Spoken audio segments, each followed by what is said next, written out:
Okay, in this video we're going to be talking about the plausibility of if there is an actual libertarian case for Donald Trump for president. Now, this has been a question that is being brought up by many libertarian think tanks, and we want to actually examine this as if it were a plausibility. And when we're viewing this, we need to view it as, do we actually have an actual legitimate libertarian case?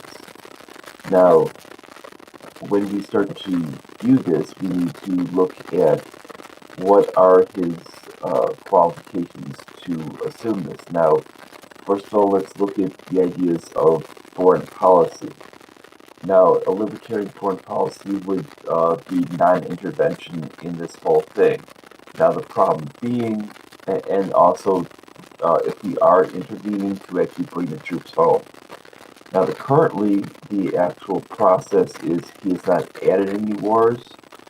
He's stated that he wants to bring troops home, but the fact is he has not acted upon this. And when it comes down to the actual actions, he's actually, while not adding any wars, he's actually accelerated the current wars we are actually in compared to Obama. And this should be a very, very disturbing point. I mean, if we look at the actual military budgets, we can actually see the military budgets have actually accelerated. I don't call them defense budgets because they're not about defense. We can actually see that these have accelerated greatly. And this is a very, very troubling aspect of what has actually happened. Now, if he was actually looking from the libertarian standpoint, he would understand this, and he would understand that he would need to be pulling out. Now, when we look at the actual idea of NATO, he would understand that NATO offers nothing in the idea of U.S. defense. And instead of just stating that they need to pay more money, and viewing it as an idea of GDP, which is the silliest damn thing in the world, he would actually understand that instead of that, he would understand that we should be getting out of NATO, because NATO was initially meant to go after the Soviet Union. The Soviet Union is well gone. And in fact, the actual military powers of individual countries of Europe, specifically for things such as liquid natural gas for actual supply for fuel, as well as other types of fuel going into their nations. So this means they have no concern over Russia as a nation. This means that there's no concern over Russia within Europe, beyond some of the media out there trying to create this hoax about the elections.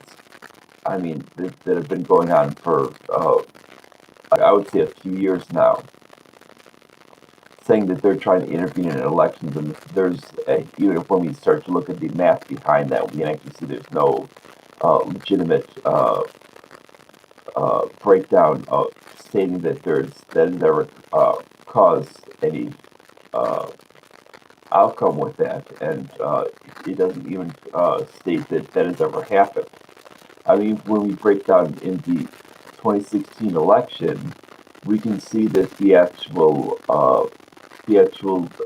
electoral votes won by Donald Trump in 2016 next to Hillary Clinton, even when we break it down by district, it's exactly the same. While a couple of districts might flip over with it in certain states to make things a little bit off, the actual number is exactly the same. And when you have the exact same number, it means that you cannot have that done by another country. Another country is not going to spend that kind of money to actually do the influence. They would not have the ability on online ads or any other type of method to do the influence down to the actual down to these actual counties and voting jurisdictions to actually be able to control within that area. That is impossible. So when we start to look at this, we can actually see that going back to the actual topic of him on the foreign policy with it, is there an actual thing on foreign policy for Trump? No. We can actually see that while he's not, while his history is not as bad as Biden, it surely is not a libertarian case. Is it what people have deemed the lesser of two evils? I mean, if you want to use that analogy, yeah, but but if you want an actual libertarian, but there's no actual libertarian case, as in, is this what I would actually support? There would be an actual thing of no, because he has completely backtracked of what he was stating in his campaign, and we find this to date, and this is very, very troubling, and this is something that we should be very, very worried about.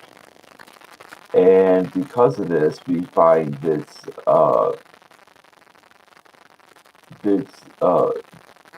we've had just recently that one of our vehicles was trying to run a Russian vehicle off the road. Now, Russia was invited into Syria. We were not. Our vehicles should not even be in Syria because we were never even invited.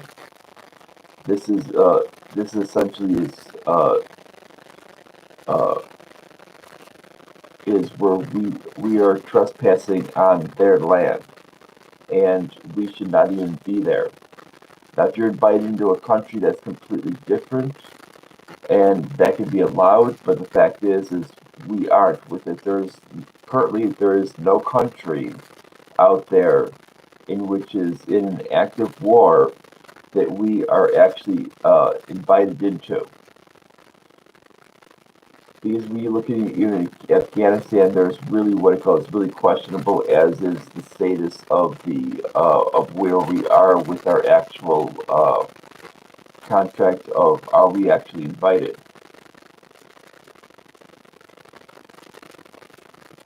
And that's what that was. Every other one, we're actually not invited. You got to think, in Iraq, we were actually voted out of the country, yet we refused to leave. We basically stated, oh, we want them to pay for our base. They don't want the base. They want it gone. They want every bit of that stuff gone. And this is what the Trump administration has stated. They wanted both. They brought this bully attitude of bullying other countries. And this has actually caused a lot of problems.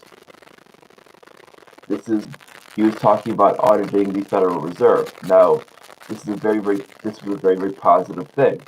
Now, he has not only not done that, he's essentially embraced the idea of this fiat currency system that we are in, and has even tried to push for negative interest rates. Now, this would not stimulate the economy, and would essentially just result in the theft of people who have any money into savings of any kind.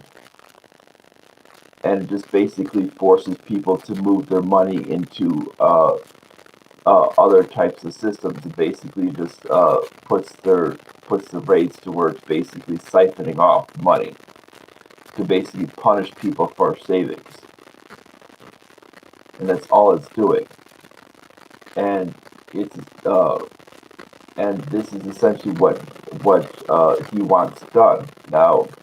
And it would actually, all it would do is, yes, it would lower on certain things of it would slightly lower rates of things like car loans, home loans, but still, you still need the actual points of those happening. Now, our rates, when it comes down to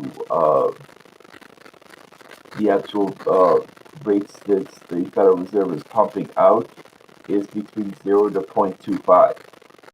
So this is another year of quantitative easing. And this is something which should be very, very disturbing for many people. And we need to understand that when you start doing quantitative easing, you're going to have a lot of issues in which the it's not going to aid the economy. It's all it's just going to do is end up pushing the economy lower because there's no incentive for savings. And if it, and you need the way the actual cycle for the economy goes is you need to have a balance of savings and investment as well as spending. You can't just keep pushing for spending because you're just going to be driving inflation. Now they can keep saying inflation is this low number in which just don't move in price because the fact is they're well more expensive because they can't move in price. And this is something which is very disturbing, that how they create our inflation or CPI. And when we see Trump doing this, we see Trump focusing on this activity of trying to create inflation through trying to say that we have no inflation. So he's basically wants to push this thing and add more with it, which is basically the CPI has not been gauged properly since previous to 1980. And we've actually shown this through, we can actually show this through shadow stats. If you look at shadow stats, they've actually been able to show this. There's actually been an actual massive separation in the number where the CPI tends to drop, yet real inflation tends to go up.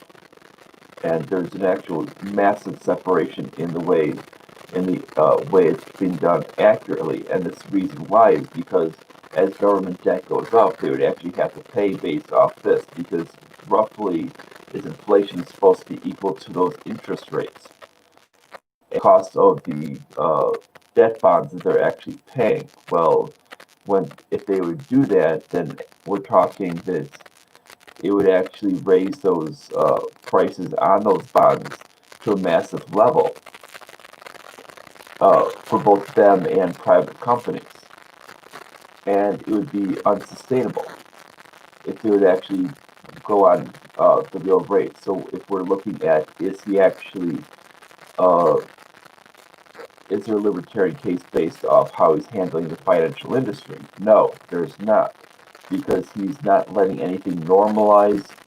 He's basically essentially pushing harder and harder. The only people that are more insane would be the democratic socialists who actually want modern monetary theory, which is basically stating that the government has ownership of all money, which is taking every accounting standard and throwing it out the door. And it's basically on their actual financial sheets for the actual government. And this is something that's very, very disturbing. So when we view this, it means that he's not actually that. He's actually even much worse than Obama was, because he's adding much more debt and at a much higher rate. Just even in his first 4 years, I mean, we're talking that he's going to add well more than like 14. Even if he keeps the same rates, I mean, this is assuming if what it calls. This is not even assuming at the levels of debt with it and without inflation. I mean, he would at least have to be adding on 14 trillion in debt, and then that's assuming that he's allowing for the amount that we're having to pay in percentage of debt on the servicing of it to go up with it and accommodate in every other area to lower those amounts. Now we know that's not going to happen. What's actually really a likelihood is what they're talking is that at the rates, because of what's actually occurring, is that he's likely to add close to 22 trillion during his 8-year presidency. This is just under Trump. And we're talking that he's likely to add about $22 trillion because of the actual cost of debt. And that's because of what all this other extra money that he wants to spend. And that's far greater than what Obama was spending. I mean, Obama spent, we're talking about 10 trillion in 8 years. That's about $1.2 trillion a year. Where Trump is, has spent far greater than far. Currently, his rates are at about one, or close to about 1.5 a year, and they're expected to rise because the more you spend, the more you are going to have more money for servicing the debt, and this is going to get worse and worse and worse. And then we start to look at his case on education. Now the education, okay, it's actually been benefited, but some of the benefits has been come about from the actual coronavirus as well. He's really done nothing on public unions. Public unions, in my case, in many cases, have actually gotten stronger under Trump. Because they've been able to essentially go through, with the exception of some unions in certain areas. If we were talking that's it's showing that when it comes to schooling with it, okay, yes, he's reduced some regulations when it comes down to regulations in DC, but that's actually due to the individual who he put in there with the boss. But the actual issue is actually through the problems that actually exist through what's actually already been there to begin with on the standards. Now these standards have really not been removed, and they're still sitting there. And since we have not actually updated our education system, because we need to actually follow in a system in which it's all virtual, and we are actually not requiring our kids to actually sit in front of a computer at a specific time, which is the dumbest damn thing. We are now in, we're now basically, not only are we behind with it, but this is actually put us well more behind a lot of other countries. Other countries around the globe are far superior to us when it comes to education. Even those who don't have that access to it, they what it called their teaching methods are far superior to ours, and they can rate ours in what it calls like a top 10 education for a country with it, but we're far from that because we're teaching social justice in our schools, which has no actual function in the real world. So when we're talking about this, and this is what has happened under the Trump administration.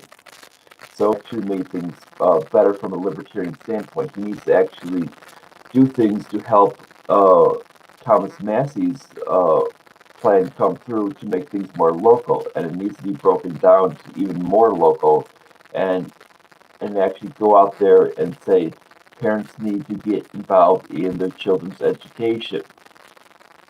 Stop this garbage with this making teachers basically function as babysitters and function with all this other garbage, because that's why we have the education system that we do. We have this, and we're pushing all this other propaganda. That's why we have teachers that are going out there today and saying we don't want you seeing our lessons to your kids online. That's why this is happening, and because this whole long drawn system in which is basically filled with indoctrination. And that's why there is no case option. The best case scenario on energy is obviously going to be to an energy in which is number one, fully free markets, and number two is going to be both affordable and the least amount of pollution. Now, when it comes down to the actual housing energy for electricity, it's going to be nuclear energy. Now, the problem being is there's still plenty of regulations that stop us from having nuclear energy, and the problem is we have an administration that has not done one thing about this. We can actually put in nuclear energy. The reason why a lot of places in Europe have gotten rid of it because the crony green energy groups with it can't earn money off nuclear energy. Nuclear energy essentially is a very cheap energy. Number one. Number two is actually much smaller than that of coal. And when we start to view this, we need to view that that it's actually going to work. Now, the problem being is we've had people of both sides say that they don't want it because one side says they want these coal power plants because it'll help the coal workers in the Appalachia, and the other one says that they want all the green energy, which ends up, guess what, killing a bunch of things like birds, because birds and fish. So their solution is kill a bunch of cats, which is, as we see, is the dumbest thing. So what we need to do is we need to support that, not through subsidies. Now, currently, what we're seeing is our government is filled with subsidies. Now, when it comes to their Department of Energy, our Department of Energy should not even exist. Basically, what it is a bunch of cronyism. If you get connected with it, you can actually get a bunch of free money. Now, this means we have the natural gas and shale petroleum and other forms of petroleum that are getting a bunch of subsidies. We have, in the other end, we have a bunch of the green energy people that are getting subsidies, and we have a bunch of the people that are making these electric cars that are getting subsidies. Nobody should be getting subsidies, and this is what is driving up the cost of our goods. And you're basically, anytime someone buys a Tesla, that guy who works 9 to 5 at that fast food job is paying for that accountant who's driving that Tesla. He's paying that burger flipper is paying for that Tesla through his money, through his tax, through his through his taxation wages. All those employment taxes are directly going to pay for those for that electric vehicle. And this is the way things go, and this is what happens with subsidies. And when you look at the other things with these, you'll find many other taxes that go pay for all these other things, and they go pay for more subsidies. What you need to do is end these subsidies. I mean, there's even subsidies out there when we go about the agricultural system. There's still agricultural subsidies to not grow food, to make sure the food stays at a higher price. This is the epitome of insanity. The idea of capitalism is to basically take the benefit of. We have his little fanboys that basically are trying to basically call for making it worse out there, and we have his. We basically have seen every one of his other types of peace deals with it. Nothing with China. He's basically through a trade war and basically removing toward China, and he's basically made things worse with that. He's basically sent warships into the South China Sea, making them actually handle their own work with it instead of actually accelerating that problem.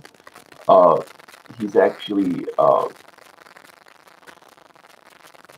gone out and basically Pompeo has actually gone out in the Middle East and failed there miserably.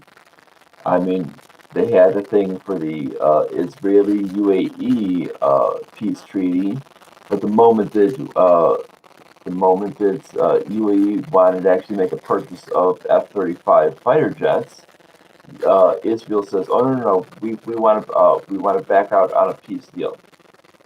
It's because the fact is Israel wants to make sure that them and Saudi Arabia are the only ones that actually have the ability to defend themselves. And this is exactly what's going on. And the fact, and when it comes down to countries that are essentially backtracking on things, he's not being hard on them with, and when it comes down to it, is that we find this to be it should be very, very troubling. Now, if we're going to do sales like that, they should be able to sell to whoever they want. And this is something that is very insane to begin with. Now, when we start to view his other ones with it, we had the JCPOA, which was a peace deal, and with Iran, and we also had the long-standing relations since the 1950s with Iran, and all of that was essentially torn up by Trump. Trump saying, "Oh, we can get a better deal." Well, we have not gotten a better deal. Be friendly with all nations, and essentially, where we are allies with none, where we align with none, because basically it creates problems, and we've actually seen this because we're aligned with these two troubling countries, Israel and Saudi Arabia. It's actually caused issues, and this is something in which Trump has not learned, and he doesn't understand that if he's going to claim that we're a Christian nation, there's no such thing as the link between Christianity and Judaism. They're completely different if you actually look to it. While the Bible does contain while the Old Testament is essentially the original formation with the Jewish religion, we are talking that it still is far different, because when we get over to the actual belief system, the Christians do not share many beliefs with the Jews. They're completely different. If you even take in the idea of the Quran has more similarities with Judaism than it does with Christianity. And the fact is, with it, we see that they have a lot of conflict. And if you start to read all three with it, you're going to find out that Christianity is far different than the other two. And to say that there's some type of link between Judaism and Christianity would be far disturbing than anything else. And when we start to view this, we need to view that point. Now, when we start to go to and we need to view this, start to view beyond that, and start to view what Trump has done here domestically. If you look at this domestically, is we see that basically is well, while certain things were unwinding for unemployment and disability claims, that does not necessarily state that that had any impact on itself. That merely was actually an impact on what was going on positively. He did not really do anything that was actually going to do that. He was not empowering actual local charities to do anything with it. He was not doing anything such as actually doing anything legitimately like that. They would have actually done something to this. When it comes down to healthcare, the only thing positive he did was essentially sign an executive order, there was actually uh, Rand Paul's idea. Now, if he had actually gotten them to actually put it into legislation, uh, it would actually solve a lot more issues. Now, this is the problem. Now, this is essentially the only thing he's actually done when it comes to healthcare. And he was not able to repeal the Affordable Care Act uh, because, and then when it comes down to ideas to replace it,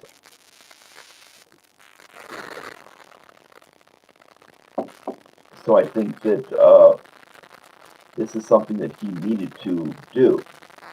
But he was just focusing on just repealing the ACA. And so people felt, okay, then this is just going to be exactly what the ACA did to me before. So the Democrats could essentially run on saying, see, he's trying to take away your health care. And people felt that, okay, so that the Democrats were able to run on, he's just trying to destabilize what was done before with it. And even though it affected the Democrats before with it, people usually do not like their systems destabilized.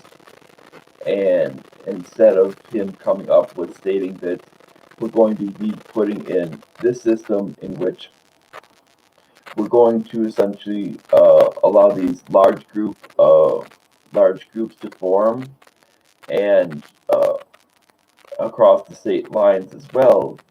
We're not going to allow these stipulations to be able to be blocked, and it's going to create so you're able to get the lowest possible price and the best possible benefits, and pre-existing conditions will no longer matter because the group is going to be too large.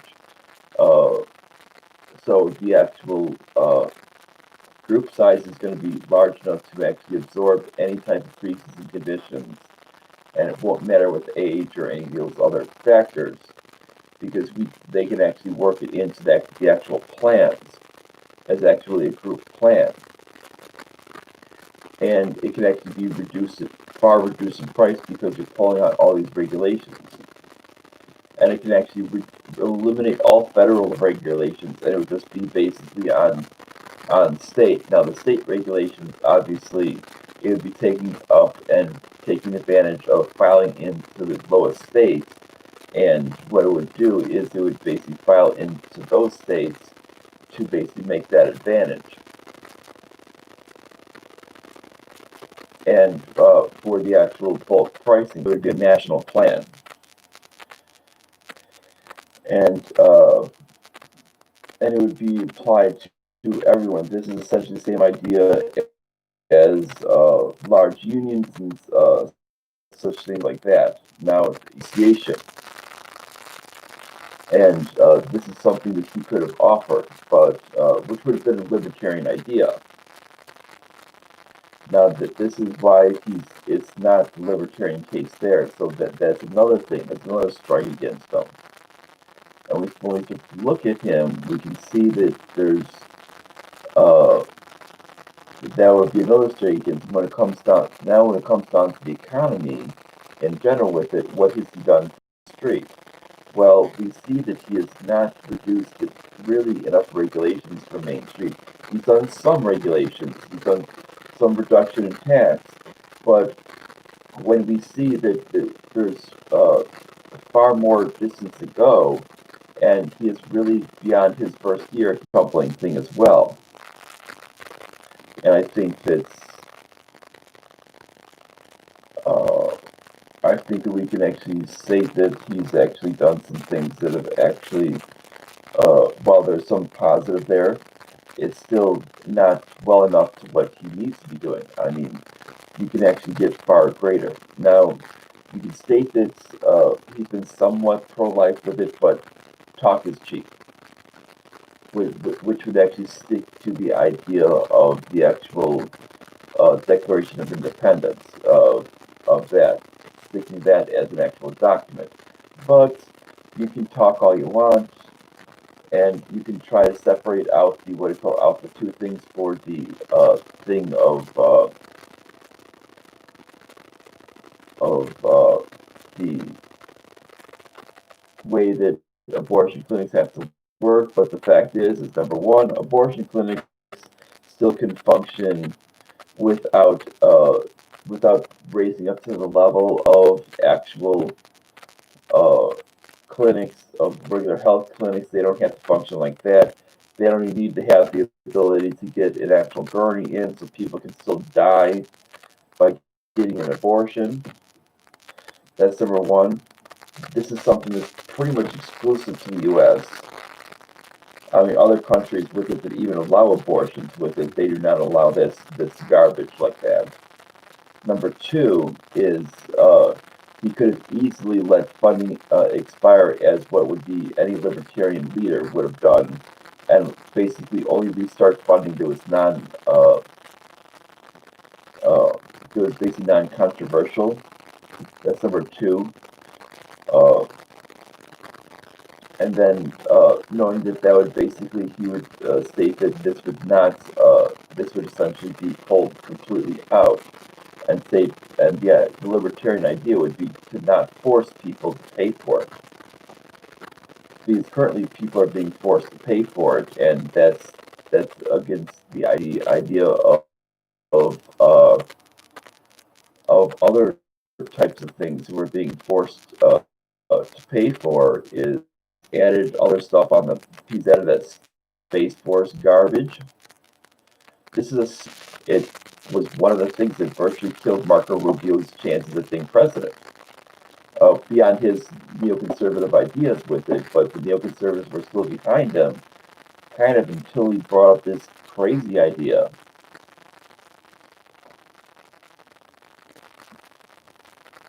After Marco Rubio did that, uh, pretty much they went behind even Kasich at that point. A lot of, and the fact is when he did that, he pretty much gave up a lot of his support, because a lot of that support was separated out between other people. Some neoconservatives, even because Ted Cruz had advisors that to view this is, we need to view this. We don't have the ability. He doesn't have the ability to actually show the case of. He didn't show the ability for this to be a legitimate thing. And when we see this, there's no legitimate case for this. It was the silliest idea to begin with, and it was made fun of on all levels, from other conservatives to libertarians to even liberals, all across the board. Yet he forms this thing, which is the dumbest idea. In fact, I think it was part of the reason why he did not perform well in the midterm, why Trump did not perform well in the midterms, and for being able to sustain the House of Representatives. I think he would have had he not come up with these silly ideas. Now, when it comes to signing a new budget, his initial claim was, "I won't sign a new budget for this adding all this money." Well, what has he done? Well, he's continually signed new budgets that have added much, much more money. And this is what he's done. And he's basically continually just keep bumping up more and more money. And this is something in which not only is it not conservative, it's not a libertarian idea. Libertarians are calling for massive cuts in spending. Now, any libertarian should not be supporting massive increases in spending, and especially when it comes down to military spending. Military spending, because his military spending is way out of whack. I mean, even Bush at his highest point would have been. We're talking. Bush's highest point was basically, compared to this, his current levels are about 2.5 times of what Bush's highest point is, and that's not reasonable. Overextended. When you're trying to fight 6 wars at once with it, plus you're trying to go around the world, and you're trying to basically have at least another 50 around 50 police actions. So we're basically fighting 50 wars, fighting roughly 50 wars, but some are much smaller cases at once. Plus, we're in another uh, roughly 50 countries uh, in non-combat situations. What do you think is going to? I mean, you're pissing away money, and this is what's happening with the whole situation. And his excuses will make other countries pay more money, or he wants certain countries to actually pay us like mercenaries. We're not. Our military is not a mercenary by many levels. With it, I mean, you look at it, it's our military is. I mean, the current level of the funding with it, I believe, the last funding level was $1 trillion. I mean, we can cut that down to 1/4. The previous one was about 750 billion. That we can cut that from that just that alone. We can cut that down by a lot. So when we start to look at this, we can see that there's well more funding than there needs to be. And I mean, how much more is there going to be funding in the next term? Are we going to go up to $2 trillion, $3 trillion for military? How much more money do we need? I mean, $4 trillion for military? I mean, it seems like basically like there's no end to it. He seems to be wanting to buy more and more toys for our military, and this is a freaking joke.